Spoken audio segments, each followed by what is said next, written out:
et que je prie pour ces gens d'onction, c'est que les autres ont fait 6-7. Lui, les casse, les stades. Donc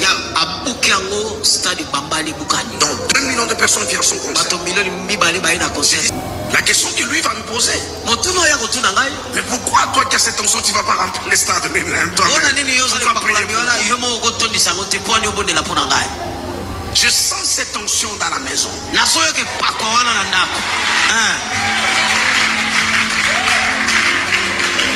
Je sens cette tension dans la maison. Je pense pas que espérant Bakad. Et là, on a pas fait dans ma famille. Il faut que les gens prennent ça au sérieux. Que les gens fassent attention à ma famille. Peu importe le succès, parce que là, il s'agit maintenant des hommes de Dieu sérieux. Des hommes de Dieu sérieux. L'homme de Dieu qui parle. Donc Dieu veut que Fally à ça la stade de François. C'était de combattre celui que Dieu a choisi, celui que Dieu a élevé. Son nom est aujourd'hui dans l'église. Et nous avons déjà parlé passé. Et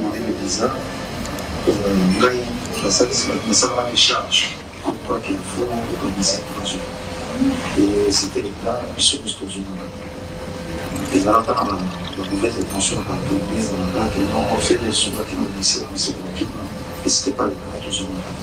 Même noir et longue à la carte. Il tombe à mon frère Abundarango.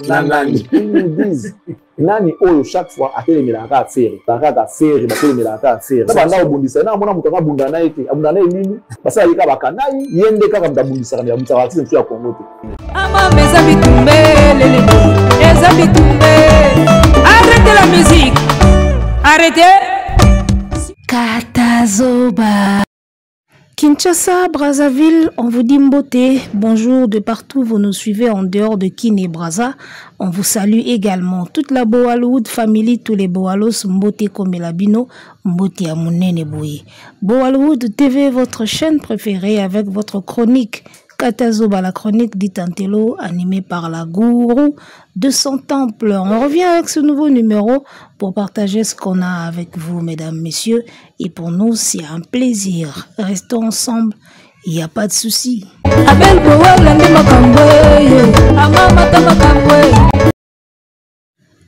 Toujours dans le système, il y a les corbeaux et les renards. Maître corbeau sur un arbre perché, tenant à son bec un fromage. Maître renard, par cette odeur, a léché lutter à peu près ce langage. Que vous êtes joli, que vous me semblez beau. Et système à les corbeaux et les renards, ils ont continué caca. Analyse, ils ont koufa likolo à les corbeaux et les renards. Nako sabino te bandego nangai. Alors, je vais réagir par rapport à l'émission de Charlie Prince. Charlie Prince, Oyakoma Lelo protégé à Warrior. Au Simbi Charlie Prince, Baroya Bako se désabonner. Au Simbi Charlie Prince, au Lobeli Charlie Prince, Baroya na ba menace na ba commentaire. Misusu toko se désabonner pour na bolobi na Charlie Prince. Surtout tozo ebate Charlie Prince, Aza Lambert Mende, to Aza nani, to comprendre. Alors, moi, recadrage et au sala bien, balobi internet et église te. Et où ils allaient église au milieu du village, ah oui, ils temple du milieu du village. Nous disons ce que nous pensons. Ce qui, osa d'accord nabiso, olandi biso. Osa d'accord nabiso te, yebela. Donc, voilà. Alors, Charlie Prince qui fait une émission qui critique d'abord les propos de Frère et Ouassalaki de la conférence de presse naye, a balancé une vidéo, il y a pasteur Espérant Baka de l'église Nezakana Bandal. Et alobi makamba main noire. Je vais juste réagir par rapport à ma sujet wana misatou et vite fait bon to les cannabiso. Première chose, maloba ya pasteur Espérant Bakadi. Pasteur alobi nini bayela e Fally asambela pona Fally stade wana rotonda plein. En tout cas, on a comprendre bien. Ndenge ba expliquer. Pasteur alobi bokotu nanga pona nini nga moko na tondisi yango te pona nini na osambelaka po Fally atondisa yango alobi parce que je sens cette chose à la maison. Ah. Et puis Charlie Prince qui vient maintenant interpréter les paroles, il y a pasteur Azo Pakolango couleur Alors bien comme siko sérieux makamba fali comme sérieux. Makamba fali comme sérieux donc ya ko mekala makamba fali oyo comme kota basali na nzambe boye comme sérieux. Maître Renard par cette odeur alléchée. Alléchant ou alléché, je ne sais pas. Alors, Venabiso Charlie pense à la peine la démarche naïkare à les corbeaux et les renards. Moi, je vais vous dire une chose, c'est que je pense vraiment dans ma pasteur ya Mboka Nabiso. Dans Mboka Nabiso, ma pasteur ya sérieux. Sur 100%, on a habité ceux qui va commater 10%. Dans limité. Qu'est-ce qui se passe et pas ma pasteur en Mboka Nabiso? Ma pasteur Nabiso va comprendre que ce mikolo wana zoyo kanate. Ba olobela été. Il faut côté ma solo ya musique. So à côté ma solo ya musique, tout le monde va couper cette partie ba tiens on a ba TikTok, ba tiens on a ba émission ba sel on ba analyse. Pasteur Marcelo avait compris cela, yango comment ko tout ba bordir pour ba tchakaye l'internet. Yé moko mnasi aloba mettez ça sur internet. Ba ebike so ba touti bordir ba kota ka internet. Ba pasteur ba komi na jewana soki ba santi ke mikolo wana azoyo kanate église yo kanate mate ya nezo kanate asu na gaz te fa beta ilo moko soti ya musicien congolais moko ayebi ke aoyo kana et c'est parti comme ça et comme nango cop na bango e komi jeu lobi to ti ko yoka awa wale salobi fali abenga ki yepo kende ko tika badon yoka nisi espérant bakadi yoka kite qu'il fallait que tika makambo pa walisa akomo beta pe matolo na ye indirectement akomo beta pe matolo na indirectement tam su fallait ko yoka ye akende pe pa na ye église ba église Mboka Nabiso ekoma nango cop ekoma nango bongo bakoma tuta ba bordir po ba yokana mikolo église wana yokana asuti so tali pena bien pasteur wana yokana te balobela ka ete sikondenga sali boye au moins ba kolobela ye. Ils ont compris cela, ils ont comment au tchabiloko ba musicien na ba prédication na bango. Ayebi ke ba okatango ba olobelaye et c'est ce qui est fait. La minute osko tozo lobelaye. Ils ont fou l'église na ye. Charlie Francisco aye ola comprendre que comment nango kop ba pasteur ye habité makamba fali komi sérieux. Oui kotitina ba sala nzambe. Nanto mona te musicien moko a réuni ba sala nzambe bazo lobelaye. Ah ya na mboko au Congo na kala ezalaka te parce que au moins na kala même si tozalaka na biso pe kaka na bonzambe yango pena te mais au moins ba vice oyo to kolisi lelo na société eza dimension moko te na oya kala ozomona ba église na kala ezalaka pe mwa ndenge mususu ndenge pe to komi lelo ozo sentir pena ki komi mwa dimension mususu ozomona ndenge to ando sambela na kala ndenge to komi lelo o senti que lelo bena ba pasteur ba activa ba makamoko boye o na yo moko payen soko tali lobi mais ça ne vaut pas la peine ozomona donc eza nango te ke o to lobi te ke fali eza na makambo te mais c'est pas parce que ba pasteur ba comprendre que soko touti musicien ba olobela yo nde il faut prendre tout au sérieux non il ne faut pas prendre tout au sérieux. Ba prophétie combien le coûté bima na mboka o ba aventure ya l'église boye biango combien de prophéties le coûté bima na mboko eza na prophétesse moko ya mwasi tango na bandaki internet sika abanda ko prophétiser mwamba fali o nzamba pienga message mo pona fali fo lukanga so lukinga te akufa depuis wana ti lelo fali azakaka fali azaka ati lelo ba jeo to monango trop. Oh, prophétie moko bimi, nzamba lobi musicien etel alukanga. To sambela pona yeso kiti ya omona boy. Ti lelo ba misie bazana bango kaka. Sikatenda auti koloba na kofi wa o kofi soka continue boy a okufa. Eza ba jeune na bango eza ba délire na bango. Alors nga nazomona te pourquoi un journaliste de profession akoya kopesa crédit na maloba ya ndengo wana o ngana yo to yebi ba je koma na ba église na biso lelo soki eza monsieur les corbeaux et les renards soki eza molimo les corbeaux et les renards comment journaliste oya kopesa crédit na makambo ba église na biso ezoloba alors que to yebi ba prophétie na bango lukuta ba bimisaka Toti ko connaître likambo munene na mboka na biso attaque ya Goma. Personne ne l'a vu venir. Cette attaque-là, personne ne l'a vu venir. Ni na politique, ni na bonzambe, ni na ndenge ya ba prophétie, ni na ndenge ya ba ndoto. Personne. To l'amrika boyo bazu Goma.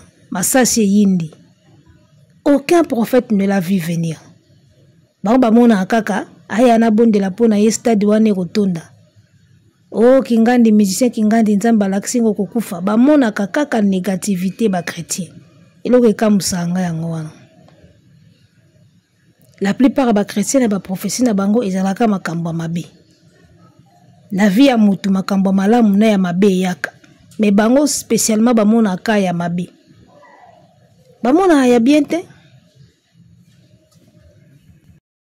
Lelo oyo nani yango ayebite ke musique profane, oto benga musique ya mukili, musique mondaine et s'accordaka te na maloba nzambe. Bon après c'est Dieu lui-même qui va juger hein. Mais tu yebi que musique profane et s'accordaka te na bonzambe. Si koyo ko bonde la po fali atondi sa stade de France. Na stade de France batu ba okende koyoka nini? Ba koyoka prédication te, ba okende kokumisa nzambe te, ba okende kobina mabina mukili, ba okende kolingana ba chéri kuna, ba kotiana bazemi, ba komela ba bière, ba kosala o nyoso ndenge to yebi ezo glorifier nzambe te. Ndenge lekaka na ba concert.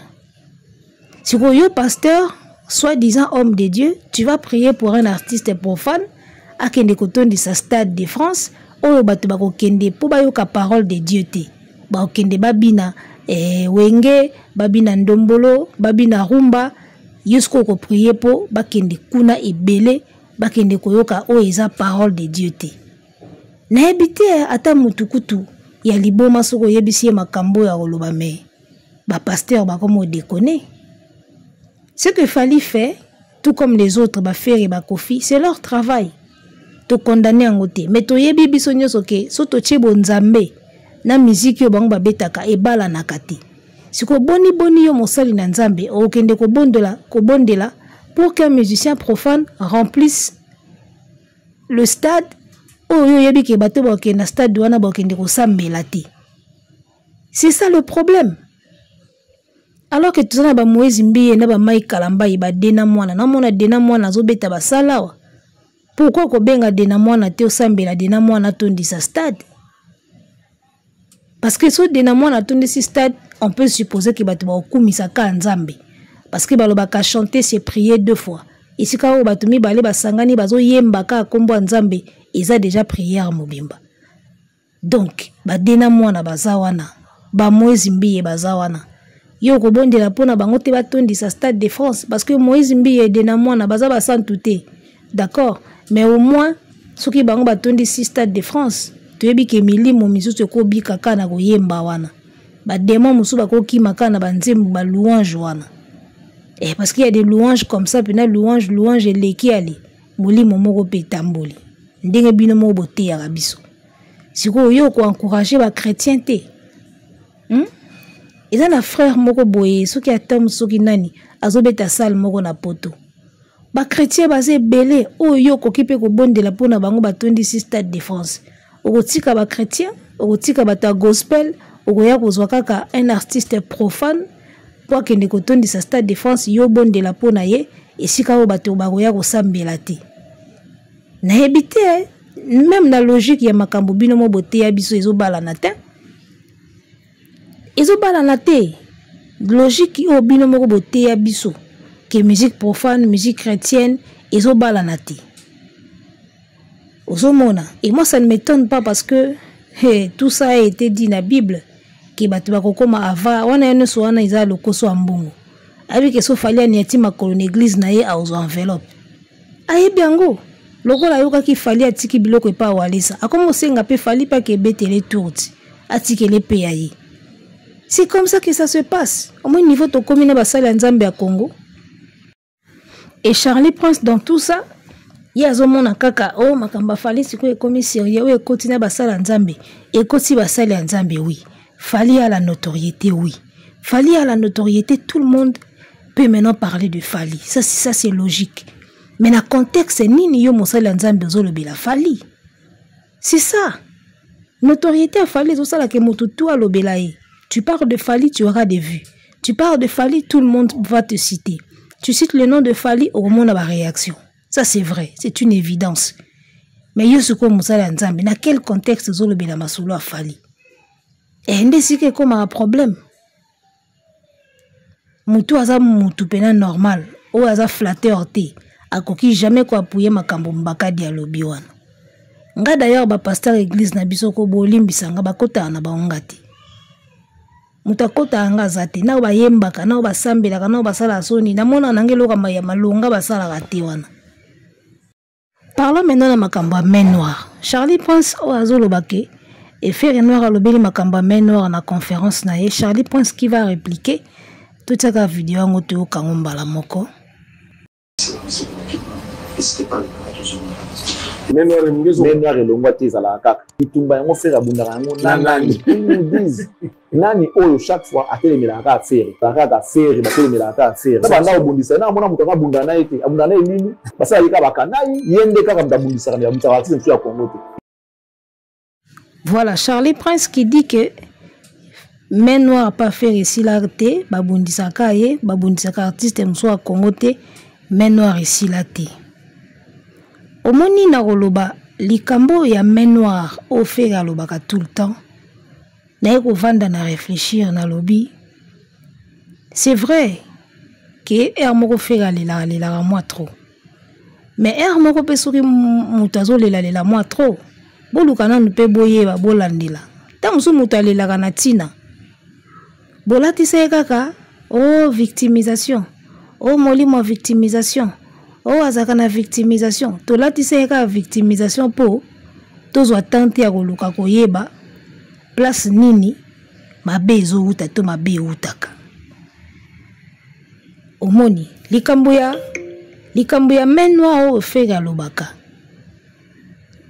Moi, je me suis toujours dit, na vie à mutu. Ba main noire ezangaka te. Batu mususu ba préférant na bango ko beta kara. Neti ba biso. To préférer na biso ko beta kara parce que ba main noire pe biso pe to mona pe ba main noire na makambo. Mais obeti no ka kara pourquoi? Parce que soko zoloba o lela trop et obima alela trop. Alingi trop victimisation. Il se victimise trop et comme ka bongo. Soki ozo sala ozo dénoncer makambo yo ozo mona comme bakal, ba pot de banane et comme ka alela trop. Alingi trop victimisation. Soko pona ko kima baloba na yo ke victimisation. Alela trop, batumsu ba koma okanga na banka munoko. Alors que ba main noire existe. En tout cas, moi je sais que main noire existe. Moi je ne dirais pas ici sur ma chaîne que la main noire c'est Fally, hein. Mais la main noire existe. La main noire existe, pourquoi je le dis? Parce que Fally lui-même, à l'époque où Jean-Marie Lukula s'y a visa, il y avait cette main noire là. Aujourd'hui à Longango, mais à l'époque il y avait cette main noire là. Jean-Marie Lukula s'il a dit. TVza Radio T, sans plus tarder, tout à la image en haut, ndenge vena biso Jean-Marie Lukula si aloba, que na époque a Fally pe main noire ezalaka. Fally tant à Koti musique, j'ai produit mon Dario Kindongo. Dario Kindongo, il fallait pas produire rien à Olympia. C'est ma union. Voilà, c'est un mouvement. C'est un mouvement. Parce que Basali habite en Olympia. Si quoi et année de babeta samedi, bakoti ba visa dans l'ambassade. Il y a France. Bazu refus ya visa mercredi. Toye ngana Fally, to matiti na bureau ya consul. Mais azo que habite en Olympia samedi. Bosse refus ya visa point. A Betty. Tant à Betty, na mon Nathalie ouais. Bon entre bon on moi funda ki ba danseuse ba okima ba bangulu ba fille ba okima ne akira ba dezo batika bon ngane psiane de la moto ngabi oh mais so oui motiva komiki ba fille na ba okima atika bango ba ke na bana mibali on moi funda ki ba danseuse ba okima ba bangulu ba fille ba okima ne. Voilà, j'espère que Toyoki biso moko bien malobaya Jean-Marie Lukula si donc King ya dema. Ndinga lobi à l'époque oyo Fally akenda ko beta Olympia. Tango azwela ka Fally visa mutu moko afunda kaye ke ba danseuse bakokima. alobi entre bango moto moko afundaka ye ki amemi bangulu batu mosusu baokima. À l'époque de Fali, c'était réel, c'était vrai. Cette main noire là où bafundaka Fali pour bazoyer bapese ba visati. Et puis beta Fali refus. Donc ni tete Jean-Marie Lukula sinde Fali azwa refus avant nda betate. Nda betate pour na nini main noire oyo efundaka ye ki ba danseuse baokima. C'est pourquoi à l'époque de Fali la main noire était réelle et pas faire main noire comme illusion. Main noire comme yo abundaka na batango abundaka na batango ba mona na kate ba invisible. La main noire existe. OK? La main noire existe. Fali l'a connu sa main noire na époque ya Olympia, aujourd'hui à Longango et aujourd'hui ba tumisu sosko bazo souffrir nango. Ozomona. Tolatisa artiste kaka victimisation. Allez la rapa pamba azamuta victimisation kaka po to lukate to yeba main noire wana ezalaka nani e utaka wapi. Fe ale la pamba te bakale ezalaka main noire existaka. La main noire existe. On ne dit pas ici que c'est Fali cette main noire, mais on sait que cette main noire là existe. Yaya, kande to na Congo boende to lingana na biso te boy. Vous pensez que bateau bakoyo kozala jaloux ya faire ba ozala te? Hein? Vous pensez que bateau bakozala jaloux ya Fali, ba jaloux ya Fali bazasko ba jaloux ya faire ba kozala te? Fali ayeba nzembo jaloux. Ebi ki ba jaloux ne baza. Siko so Fali na ba jaloux faire koza na ba jaloux te. Faire koza na ba main noire te ou ba bande bloquer quelque part. Mutazanga abinemite. Siko pourquoi bobo ya main noire au faire alobaka. Ce qui est pas faire main noire ango ka pona ko minimiser main noire wana ka pour coller victimisation. Moi c'est ce que je viens de comprendre. Oui bien, ce n'est pas parce que mutazo lela te kezo kuta na ba qualité. Certaines personnes ba pona na bango ba garder silence. Mais ba main noire existaka, ba kal existaka, ba peau de banane existaka. Ba tumusu ba préférer ba garder ka silence. Batu mususu sikoyo balingaka koloba na bango kitala na kutana na ba difficulté boy. Omoni na olobelo ko lelo faire gola azala lokola mwana oyo amona kakoko na bango na simandako soka leka mama na mona kakoko na simandako longwa kuna yo longwa kuna buzoba no ba buzoba pamba mama na mona kakoko na simandako longwa kuna buzoba. Siko mukolo prophète akoleka na lupango wana o mbikudi moko boye ngunza moko aleke na lupango wana bi mama molimo ya bapara na bakufa nani kenda te ezalaka na lupango nano akenda te o papa se akufa te akufa mena na kenda te azalaka il faut to sambela nde mukolo bapesaka mwana wana raison ozomona fera lokola mwana wana mama na mona akoko na simandako longwa kuna mutu si akufa na ye siko mukolo ngunza koya asambeli molimo ebimi bomoni venage milinga ebimi nde mukolo bapesa mwana raison ya bandai koloba ya soloko ya mwana bandai koloba biso to bando kanisa kaka bumbo mwana kaka na buzoba nde na mona wa makamba feri makamba bele fera lela wana to yeba ngo plus tard ke bazaka ko sala boye ebima nango